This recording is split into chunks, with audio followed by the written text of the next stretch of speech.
कितने प्यार से इस घर में साक्षी बहू बनकर आई थी।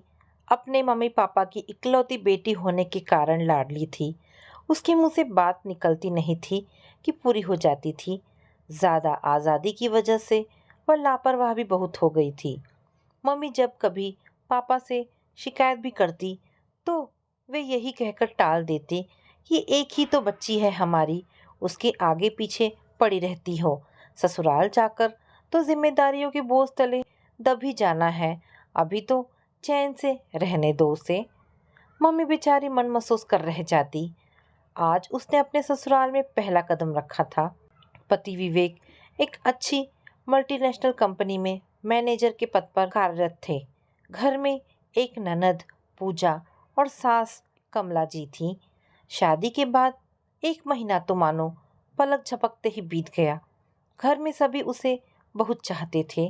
नई नवेली बहू होने के कारण कोई उससे कोई भी काम नहीं करवाता। विवेक भी उसका पूरा ध्यान रखता। उसकी हर ख्वाहिश पूरी की जाती। साक्षी भी नए घर में बेहद खुश थी। उसकी ननद पूजा दिन भर काम में लगी रहती, मगर साक्षी से कभी कुछ नहीं कहती। विवेक का ख्याल था कि धीरे धीरे साक्षी खुद ही कामों में हाथ बटाने लगेगी, लेकिन साक्षी घर का कोई भी काम नहीं करती थी। उसकी बेपरवाही को देखकर विवेक ने उसे प्यार से समझाते हुए कहा, देखो साक्षी, पूजा मेरी छोटी बहन है, उसके सिर पर पढ़ाई का भी बोझ है और फिर इस उम्र में मम्मी से भी ज़्यादा काम नहीं हो पाता। तुम काम काज में पूजा का हाथ बटा दिया करो। भाई मैंने तो अपने मायके में कभी एक गिलास पानी का भी नहीं उठाया, और फिर मैंने नौकरानी बनने के लिए तो शादी नहीं की थी। बड़ी ही अदा से अपने बाल संवारती हुई साक्षी ने उत्तर दिया। विवेक को उससे ऐसे उत्तर की जरा भी आशा ना थी। फिर भी उसने गुस्से पर काबू करते हुए कहा, घर का काम करने से कोई नौकरानी नहीं बन जाता। फिर औरत का पूर्ण सौंदर्य तो इसी में है कि वह अपने साथ साथ घर को भी संभाले। साक्षी ने उसकी बात का कोई जवाब ना दिया और मुंह फेर कर सो गई। विवेक ने चुप रहना ही सही समझा। सुबह जब वह उठी तो विवेक ऑफिस जा चुका था। साक्षी को ऐसी उम्मीद तो ज़रा भी ना थी। उसने तो सोचा था कि विवेक उसे मनाएगा। दिन भर बिना कुछ खाए पिए रूम बंद करके लेटी रही। पूजा ने उसे खाना खाने के लिए कहा भी, मगर उसने मना कर दिया। भैया भाभी सुबह से भूखी हैं, उन्होंने कुछ नहीं खाया। शाम को विवेक के लौटने पर पूजा ने उसे बताया। विवेक तुरंत उसके रूम में गया और प्यार से सिर पर हाथ फेरते हुए बोला, क्या अभी तक गुस्सा हो? चलो खाना खा लो साक्षी, मुझे भूख नहीं है, तुम खा लो। अगर तुम नहीं खाओगी तो मैं भी कुछ नहीं खाऊंगा। अगर तुम चाहती हो कि मैं भी भूखा ही सो जाऊं तो तुम्हारी मर्जी। अच्छा चलो मैं खाना लगाती हूँ। मुस्कुराते हुए साक्षी खड़ी हो गई। बात आई गई हो गई। इसके बाद तो जैसे उसे और भी आज़ादी मिल गई। रोज नई नई फरमाइशें करती, खाली समय में घूमने चली जाती। घर का उसे ज़रा भी ख्याल ना था। कई बार विवेक के मन में आता कि उसे डांटे, लेकिन मन मारकर वह चुप रह जाता। आज विवेक को ऑफिस जाने में पहले ही देर हो रही थी। उसने शर्ट निकाली तो देखा कि उसमें बटन नहीं थे। झल्लाकर साक्षी को आवाज़ दी, तुम घर में रहकर सारा दिन शीशे के आगे खुद को निहारती हो, कभी और कुछ भी काम कर लिया करो। मेरी किसी भी शर्ट में बटन नहीं है, क्या पहनकर ऑफिस जाऊंगा? लेकिन मुझे तो बटन लगाना आता ही नहीं है। पूजा से लगवा लो ना। तुम्हें आता ही क्या है, सिर्फ मेकअप करना। कहकर विवेक बिना बटन लगाए ही ऑफिस चला गया। आज उसका मन ऑफिस में जरा भी नहीं लग रहा था। उसे एहसास हो रहा था कि शादी करके भी वह संतुलन पूर्ण जीवन नहीं बिता पा रहा है। उसने जैसी पत्नी की कल्पना की थी, उसका एक भाग भी उसे साक्षी में नहीं दिख रहा था। दिखने में तो साक्षी सौंदर्य की प्रतिमा थी, किसी बात की कोई कमी ना थी उसके रूप में, लेकिन जिंदगी बिताने के लिए उसने सिर्फ सुंदरता की कल्पना नहीं की थी, उसने ऐसे जीवन साथी की कल्पना की थी जो मन से भी सुंदर हो, जो उसका ख्याल रख सके, उसकी भावनाओं को समझ सके। अरे यार, क्या भाभी की याद में खोए हुए हो? अजय की आवाज ने उसे चौंका दिया। हाँ, नहीं नहीं तो यूं हकला क्यों रहे हो? क्या शादी के बाद हकलाना भी शुरू कर दिया? अजय ने उसे छेड़ते हुए कहा। कभी भाभी जी को घर भी लेकर आओ, या उन्हें घर में छिपा कर ही रखोगे? नहीं यार, ये बात नहीं है। किसी दिन समय निकाल कर हम दोनों जरूर आएंगे, विवेक ने उठते हुए कहा। आज उसका मन घर जाने को नहीं कर रहा था। खैर, घर तो जाना ही था। बेमन से घर चल दिया। भैया, तुम्हारे जाने के बाद भाभी मायके चली गई। घर पहुंचते ही पूजा ने बताया। बहू बहुत गुस्से में लग रही थी। बेटा, क्या तुमसे कोई बात हो गई? मम्मी ने घबराते हुए पूछा। नहीं नहीं, तो यूं ही चली गई होगी। बहुत दिन हो गए ना उसे अपने मायके गए हुए, विवेक ने बात संभालते हुए कहा। भैया, तुम्हारा खाना लगा दूं? नहीं पूजा, आज भूख नहीं है मुझे, कहकर विवेक अपने कमरे की तरफ बढ़ गया। पलंग पर अकेले लेटे लेटे उसे साक्षी की बहुत याद आ रही थी। याद करने पर बीते हुए सुख के लम्हे भी दुखी देते हैं। ऐसा ही कुछ विवेक के साथ भी हो रहा था। विवेक जानता था कि जब तक वह साक्षी को लेने नहीं जाएगा वो वापस नहीं आएगी, लेकिन वह ही उसे लेने क्यों जाए? गलती तो साक्षी की है। जब उसे ही परवाह नहीं तो वह भी क्यों चिंता करे? लेकिन उसका मन नहीं मान रहा था। पलंग से उठकर वह बालकनी में आकर टहलने लगा। सोचने लगा कि अगर वह साक्षी की तरह जिद करेगा तो बात और बिगड़ जाएगी। अगर उसे अपने कर्तव्य का एहसास नहीं हो रहा है तो क्या वह भी अपना फर्ज भूल जाएगा? उसे साक्षी के साथ किए गए अपने व्यवहार पर गुस्सा आने लगा। इसी कश्मकश में उसे पता ही नहीं चला कि सूरज निकल आया और उसने पूरी रात यूं ही सोचते सोचते काट दी। आज उसका ऑफिस जाने का बिल्कुल मन नहीं हो रहा था। मन ही मन उसने तय कर लिया था कि वह साक्षी को समझाकर वापस ले आया जाएगा। साक्षी के बिना उसे एक एक पल भारी पड़ रहा था। उसे लग रहा था कि उसकी दुनिया एक वृत्त के सहारे घूमती रहती है, जिसका केंद्र बिंदु साक्षी है। उधर साक्षी भी कम दुखी ना थी, लेकिन उसका अहम उसके और विवेक के बीच दीवार बनकर खड़ा था।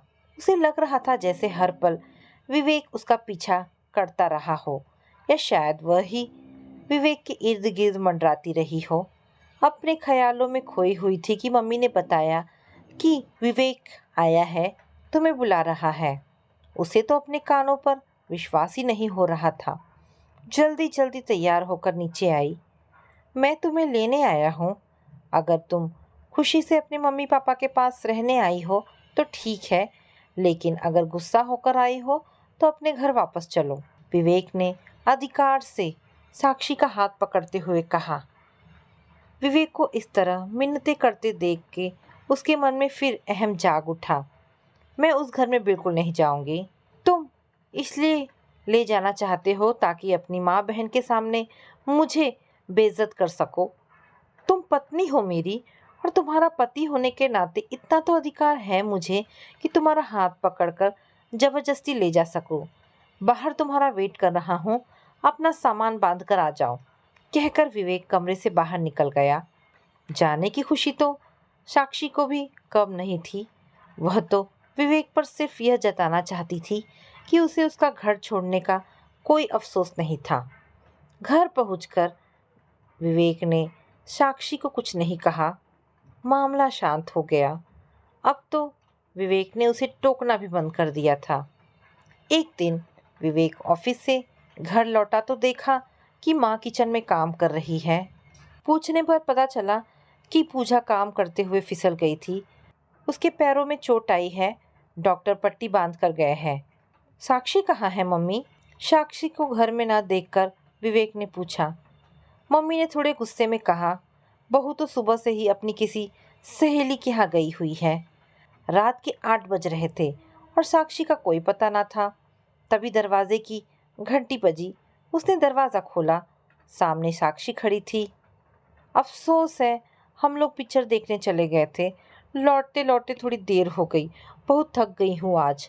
पर्स कंधे से उतारते हुए साक्षी ने कहा। विवेक चुप ही रहा। उसने साक्षी से कुछ नहीं कहा।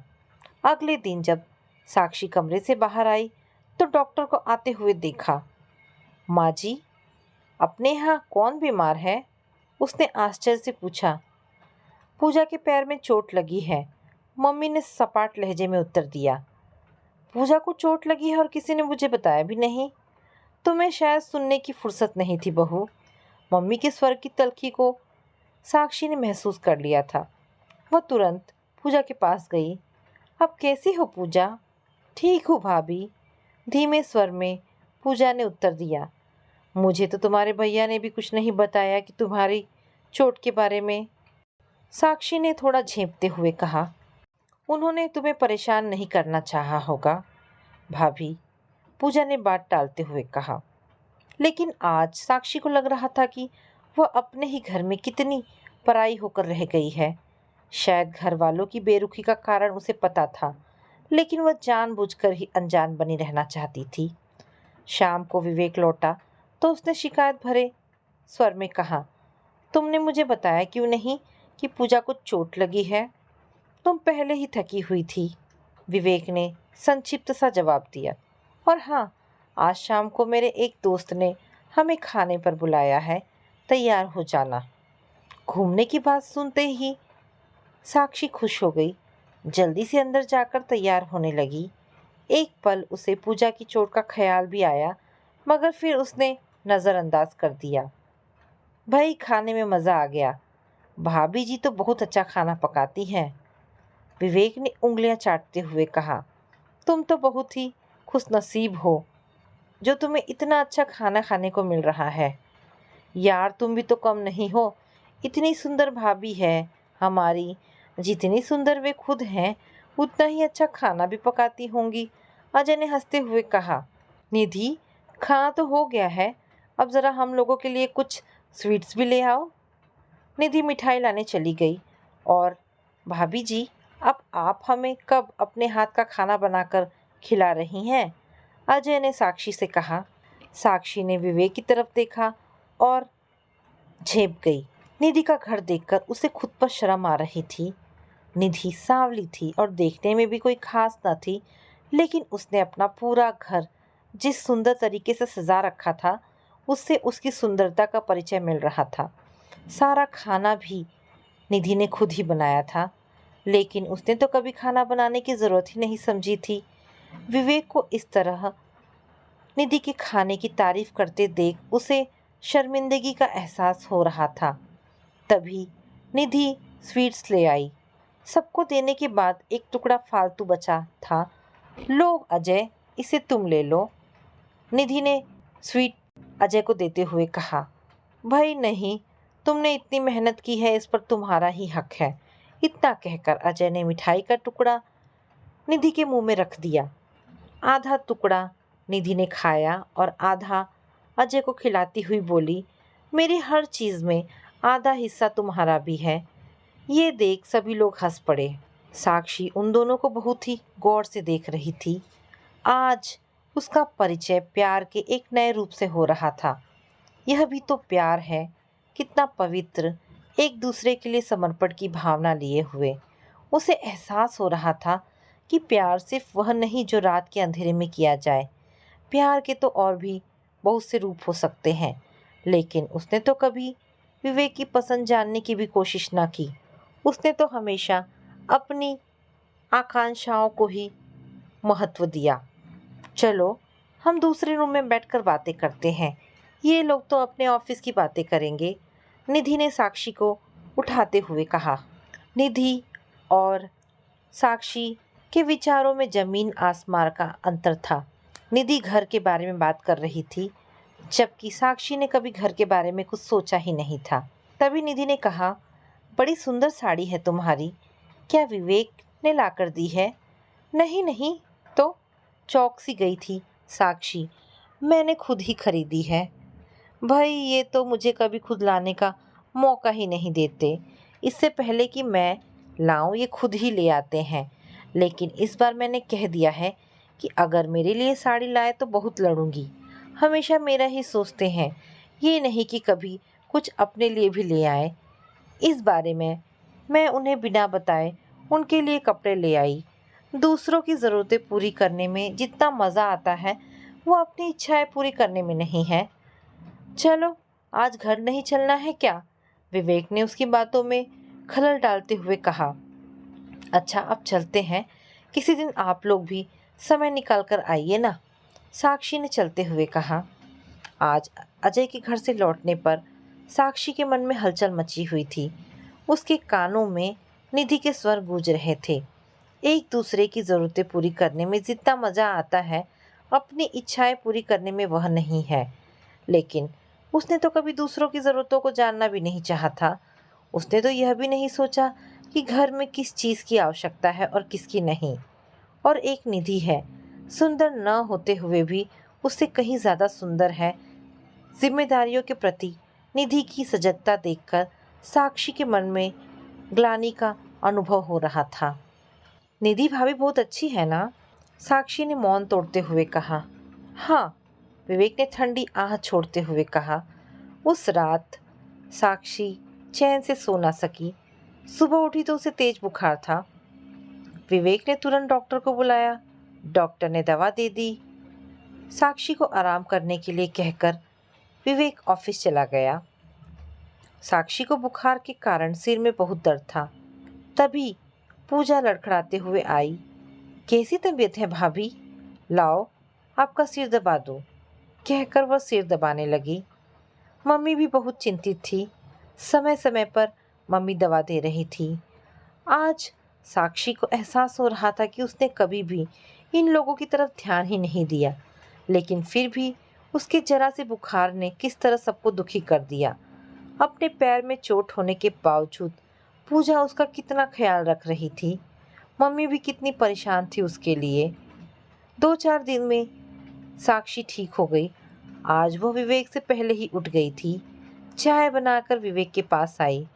उठिए जनाब, चाय पीजिए। आज ऑफिस नहीं जाना है क्या? विवेक को तो अपने कानों पर और आंखों पर विश्वास ही नहीं हो रहा था। तुम्हारी तबीयत तो ठीक है ना? आज इतनी जल्दी कैसे जाग गई? उसने हड़बड़ाते हुए पूछा। जल्दी कहाँ, मेरी आंखें तो बहुत देर में खुली, शून्य में देखते हुए साक्षी ने कहा। आज उसने घर के सारे काम खुद ही किए। काम करने में कठिनाई तो बड़ी हो रही थी, लेकिन फिर भी यह सब करना उसे अच्छा लग रहा था। आज वो पहली बार नाश्ता बनाने के लिए किचन में आई थी। मम्मी जी, आज से नाश्ता मैं बनाया करूँगी, मम्मी के हाथ से बर्तन लेते हुए साक्षी ने कहा। अरे साक्षी, तुम नाश्ता बनाओगी? मम्मी ने आश्चर्य से पूछा। मैं जानती हूँ मम्मी जी, मुझे कुछ बनाना नहीं आता, लेकिन आप मुझे सिखाएंगी ना? बोलिए ना मम्मी जी, आप सिखाएंगी मुझे? हाँ हाँ बहू, अगर तुम सीखना चाहोगी तो ज़रूर सिखाऊंगी। आज विवेक को बड़ा अजीब लग रहा था। उसका सारा सामान उसे जगह पर मिल गया था। कपड़े भी सलीके से रखे हुए थे। जब तैयार होकर नाश्ते के लिए टेबल पर आया तो साक्षी को नाश्ता लाते देखकर चौंक गया। आज तुमने नाश्ता बनाया है क्या? क्यों? मेरे हाथ का बना नाश्ता क्या गले से नीचे नहीं उतर पाएगा? मुस्कुराते हुए साक्षी बोली। नहीं, यह बात नहीं है। पराठे उठाते हुए विवेक बोला। पराठे तो बड़े ही अच्छे बने हैं। तुमने खुद बनाए हैं? विवेक ने पूछा। फिर कुछ रुपए देते हुए बोला। तुम कल अपनी ड्रेस के लिए पैसे मांग रही थी ना, ये रख लो। विवेक के ऑफिस जाने के बाद साक्षी ने पराठे चखे तो उससे खाए नहीं गए। नमक बहुत तेज हो गया था। उसे विवेक का ख्याल आ गया, जो इतने खराब पराठे खाकर भी उसकी तारीफ कर रहा था। शायद उसका दिल रखने के लिए विवेक ने ऐसा किया था। उसकी आंखें भर आई। प्यार की भावना को देखकर उसका मन श्रद्धा से भर गया। उसने जल्दी जल्दी सारा काम खत्म किया। घर का काम खत्म करने में आज उसे अपनेपन का एहसास हो रहा था। फिर उसे विवेक के दिए गए रुपयों का ख्याल आया। उसने पूजा को साथ लिया और मार्केट चली गई। विवेक के ऑफिस से लौटने से पहले उसने सारा काम निपटा लिया था। अपनी ड्रेस ले आई? शाम को चाय पीते पीते विवेक ने पूछा। मेरे पास ड्रेस और साड़ियों की कमी है क्या? आज तो मैं ढेर सारा सामान लेकर आई हूँ। इतना कहकर उसने सारा सामान विवेक के सामने रख दिया। यह मम्मी जी की साड़ी है और यह पूजा के लिए ड्रेस और ये तुम्हारे लिए शर्ट। विवेक उसे अपलक निहार रहा था। उसे विश्वास नहीं हो रहा था कि ये वही साक्षी है जिसे अपनी ज़रूरतों के अलावा कुछ सूझता ही नहीं था। आज उसे साक्षी पहले से कहीं अधिक सुंदर लगने लगी थी। अपने लिए कुछ नहीं ली? प्यार से पास बिठाते हुए विवेक ने पूछा। क्या तुम सब लोग मेरे अपने नहीं हो? सच तो ये है कि आज पहली बार ही मैं अपने लिए कुछ ला पाई हूँ। ये सामान लाकर जितनी खुशी मुझे हुई है उतनी कई साड़ियाँ या ड्रेस लाकर भी ना मिल पाती। सच आज ही मैं प्यार का असली मतलब समझ पाई हूँ। प्यार एक भावना है, समर्पण की चेतना, खो जाने की प्रक्रिया, मिट जाने की तमन्ना। इसका एहसास तन से नहीं होता, अंतर मन से होता है। दिल ही उसका साक्षी होता है। कहकर साक्षी ने अपना सिर विवेक के सीने पर रख दिया और फिर दोनों मुस्कुरा पड़े। तो दोस्तों, ये छोटी सी कहानी यहाँ पर समाप्त होती है। आशा करती हूँ कहानी आपको पसंद आई होगी। अगर कहानी पसंद आई है तो प्लीज़ इसे लाइक एंड शेयर करें। दोस्तों, ऐसी ढेरों पारिवारिक और शिक्षाप्रद कहानी सुनने के लिए मेरे चैनल को प्लीज़ सब्सक्राइब करें। धन्यवाद दोस्तों।